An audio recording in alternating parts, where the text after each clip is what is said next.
Hello friends, എല്ലാവർക്കും കാറ്റത്തെ കിളിക്കൂടുന്ന super hit പരമ്പരയുടെ super എപ്പിസോഡുകളിലേക്ക് സ്വാഗതം. അതിനു മുമ്പ് നിങ്ങൾക്ക് ആർക്കെങ്കിലും ഞങ്ങളുടെ ചാനൽ ഇഷ്ടപ്പെട്ടുവെങ്കിൽ സബ്സ്ക്രൈബ് ചെയ്യുക, ലൈക്ക് ചെയ്യുക, കമൻറ്റ് ചെയ്യുക. എല്ലാ ദിവസവും പുതുപുത്തൻ വിശേഷവുമായിട്ട് എത്തുന്നതായിരിക്കും. അപ്പോൾ ഒരുപാട് ദിവസങ്ങൾക്ക് ശേഷമാണ് നമ്മൾ സുധീഷിൻ്റെയും നിധിയുടെയും കഥയുമായിട്ട് വരുന്നത്. നമ്മൾ ജോലിത്തിരക്കൊക്കെ ആയതുകൊണ്ടാണ് നമ്മൾ വീഡിയോ ചെയ്യാഞ്ഞത്. അതുപോലെ തന്നെ ഇന്നലെ മുതൽ നമ്മൾ മഴ തോരും മുമ്പേ എന്ന സൂപ്പർ ഹിറ്റ് പരമ്പരയുടെ റിവ്യൂ വിശേഷവും ഇട്ടിട്ടുണ്ട്. അതും കൂടെ കയറി കാണാൻ നിങ്ങൾ മറക്കരുത്. അപ്പോൾ ഇനി മുതൽ നമ്മൾ എല്ലാ ദിവസവും കാറ്റത്തെ കിളിക്കൂടിൻ്റെയും മഴ തോരും മുമ്പേ എന്ന പരമ്പരയുടെയും റിവ്യൂ വിശേഷം ഇടുന്നുണ്ട്.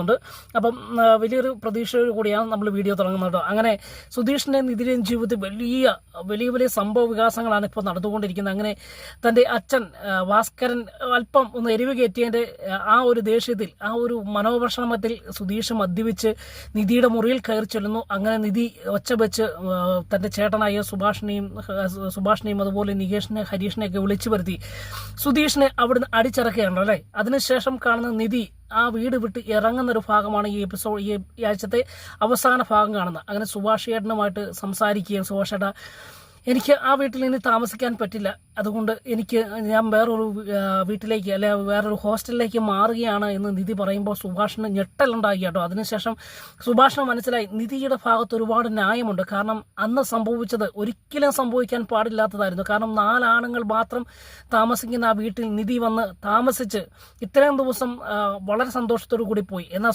സുധീഷിൻ്റെ ആ ഒരു പ്രവൃത്തി തൻ്റെ ചേട്ടനോ അനിയന്മാർക്കോ ഒന്നും അംഗീകരിക്കാൻ കഴിയാത്തതുകൊണ്ട് തന്നെ നിധിയുടെ ഭാഗത്ത് ന്യായമുണ്ട്. കാരണം താൻ ഒരു പെൺകുട്ടിയാണ്.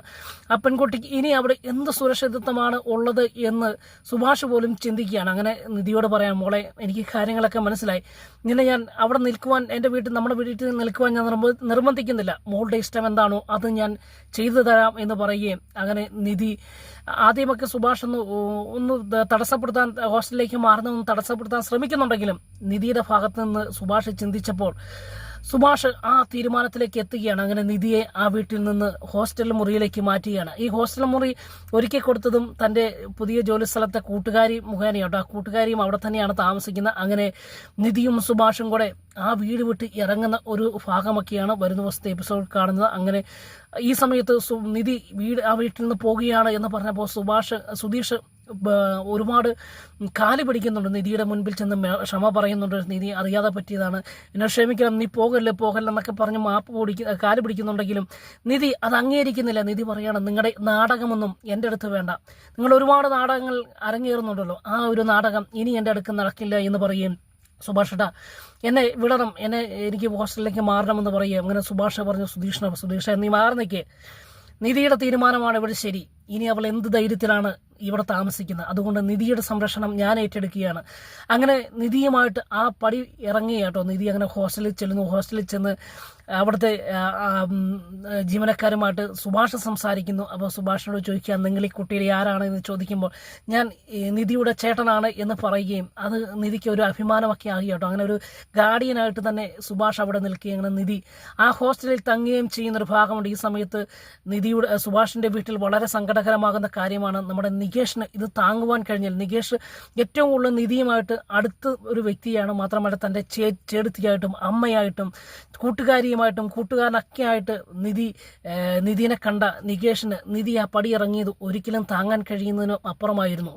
അങ്ങനെ നികേഷ് ആ വീട്ടിൽ കരഞ്ഞ് നിലവിളിച്ചുകൊണ്ട് നിൽക്കുന്നൊരു സാഹചര്യമൊക്കെ ഉണ്ട് കേട്ടോ.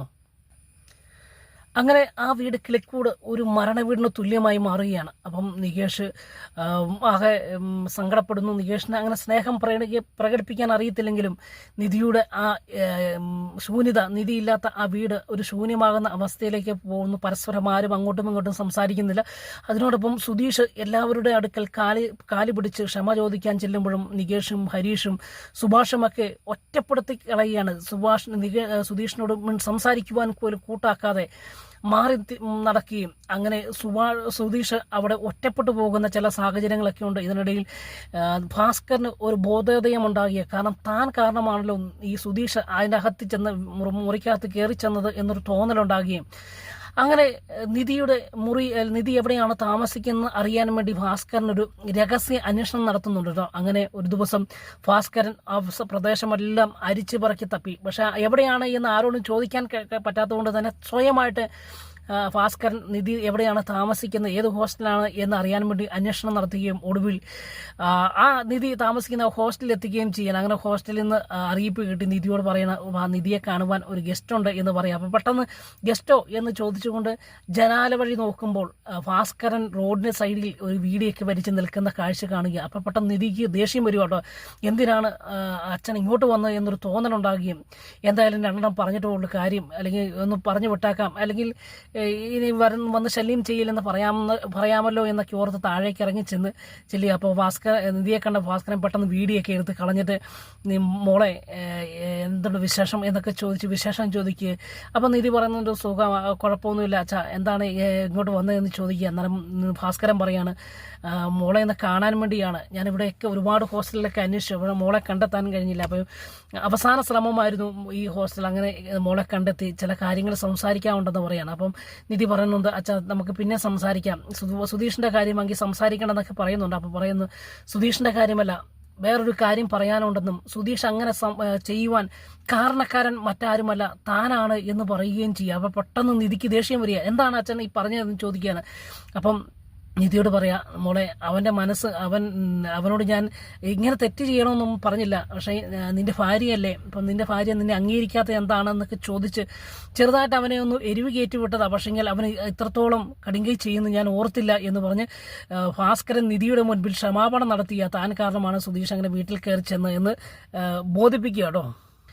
അപ്പോൾ ഇത് കേട്ട നിധി അതുവരെയും സൗമ്യമായി നിന്ന് നിധി ദേഷ്യപ്പെടുകയും അങ്ങനെ അവിടെ വെച്ച് വളരെ ശബ്ദത്തിൽ ഈ ഭാസ്കരനെ വഴക്ക് പറയുകയും ഭാസ്കർ നിങ്ങളുടെ അച്ഛനാണോ, നിങ്ങൾക്ക് എങ്ങനെ തോന്നി ഇങ്ങനെയൊക്കെ ചെയ്യാനെന്ന് ചോദിച്ച് ഭാസ്കരനോട് വഴക്കുണ്ടാക്കുന്ന നിധിയെ കാണുക. അപ്പോൾ പെട്ടെന്ന് ഭാസ്കരൻ ചുറ്റുപാട് നോക്കി. അപ്പോൾ ആളുകളൊക്കെ കേൾക്കുന്നുണ്ടോ നിധിയുടെ സംസാരം, നിധി തന്നെ വഴക്ക് പറഞ്ഞ് കേൾക്കുന്നുണ്ടോ എന്നൊക്കെ അങ്ങോട്ടും ഇങ്ങോട്ടും തേരാപ്പാല നോക്കുന്നതൊക്കെ രസകരമായി നമുക്ക് കാണാം. ഒടുവിൽ നിധിയോട് പറയാം മോളെ ഞാൻ ഒന്നും പറഞ്ഞിട്ടില്ല, നീ എന്ത് വേണമെങ്കിലും പറയാം, പതിയെ പറ, എന്തിനാ ഇങ്ങനെ ദേഷ്യപ്പെടുന്ന ഒച്ചത്തിൽ സംസാരിക്കുന്നതെന്ന് ചോദിക്കുക. അതിനനുസരിച്ച് നിധി ദേഷ്യം കൂടുകയും നിധി ശബ്ദത്തിൽ സംസാരിക്കുകയും ചെയ്യുമ്പോൾ ഭാസ്കരൻ അവിടെ വെച്ച് കൈകൂപ്പി കാണിച്ച് മോളെ ഞാനൊന്നും പറഞ്ഞിട്ടില്ല, ഞാനിവിടെ വന്നിട്ടുമില്ല, മോളെ കണ്ടിട്ടുമില്ല, എനിക്കൊന്നും പറയുവാനുമില്ല എന്ന് പറഞ്ഞ് ആ ഭാസ്കരൻ അവിടുന്ന് ഓടി രക്ഷപ്പെടുകയും ചെയ്യുന്ന ഒരു ഭാഗങ്ങളൊക്കെ കാണാം. അതിനുശേഷം നിധി വളരെ സങ്കടത്തോടു കൂടി മുറിയിൽ പോയിരുന്ന അന്ന് സംഭവിച്ച വികാസങ്ങളും അതുപോലെ നിധിയുമായിട്ടുള്ള ആ ഇടപെടലുമൊക്കെ ഇങ്ങനെ ഓർത്തിരുന്ന് കരയുന്ന നിധിയെ കാണാം. അതിനുശേഷമാണ്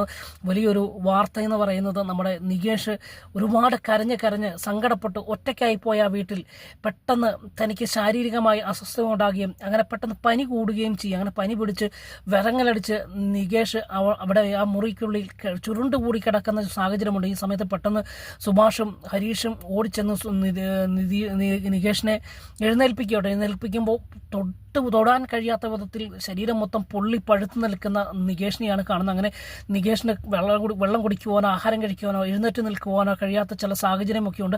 അങ്ങനെ നികേഷിനോട് പറയുകയാണ് ബാടാ മോനെ നമുക്ക് ആശുപത്രിയിൽ പോകാമെന്ന് പറയുമ്പോൾ ഇല്ല ഏട്ടാ എനിക്ക് ആശുപത്രിയിൽ പോകണ്ട എന്ന് പറയുകയും എനിക്ക് ഏട്ടത്തിനെ ഒന്ന് കാണാൻ ആഗ്രഹമുണ്ട് എന്ന് പറയുകയും ചെയ്യാം. അപ്പോൾ എല്ലാവരും ചങ്ക് തകർന്ന് പോകുന്നൊരു ഭാഗമൊക്കെ ഉണ്ട് കേട്ടോ.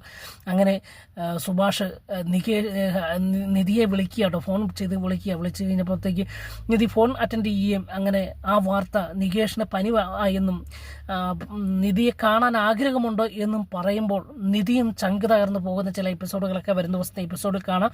അപ്പോൾ ഇനി എല്ലാ ദിവസവും നമുക്ക് ഡെയിലി വിശേഷങ്ങളുമായിട്ട് വരുന്നുണ്ട്. അപ്പോൾ നിങ്ങൾ വലിയേറെ സപ്പോർട്ട് പ്രതീക്ഷിച്ചുകൊണ്ട് വീണ്ടും കാണും വരെ എല്ലാവർക്കും ഗുഡ് ബൈ.